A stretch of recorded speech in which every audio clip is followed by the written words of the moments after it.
ముట్టుకోకూడదు. అందుకే స్వర్ణం దొంగతనం చేశారనుకోండి కట్టి కుడిపేస్తుంది కొన్ని జన్మల పాటు. బంగారు దొంగతనం అంత ప్రమాదం.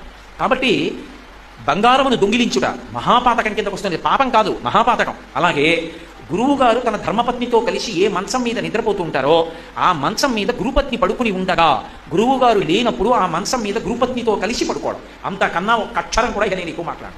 గురుపత్నితో కలిసి మంచం మీద పడుకోవడం. నాలుగవది మధుపానం చేయడం.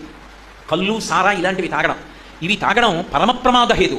అది పాతకమవుతుంది. అది ఈ జన్మతో విడిచిపెట్టదు. అది జన్మజన్మల పాటు బాధ చేస్తుంది. కాబట్టి మధుపానము అంటే కళ్ళు, సారా ఇటువంటి మత్తు పదార్థములన్నింటినీ సేవించడం. ఇక ఐదవది ఒకటి ఉంటుంది. అది అన్నిటికన్నా ప్రమాదకరమైనటువంటిది. అది ఏమిటో తెలుసా? వాడు ఇలాంటి పనులు చేస్తాడు అని తెలిసిండి కూడా వాడు నా స్నేహితుడిని చెప్పి వాడి పక్కన వాడిని స్నేహితుడిని కూర్చోబెట్టుకోవడం. ఏ కారణం చేత చెప్పకూడదు. ఇతను నా స్నేహితుడంటే అనకూడదు. ఆయన ఎవరండి అని అడిగారు అనుకోండి, ఆయన పేరు చెప్పాలి. ఆయనండి ఫలానా నాతో కలిసి పనిచేస్తుంటారు. లేదా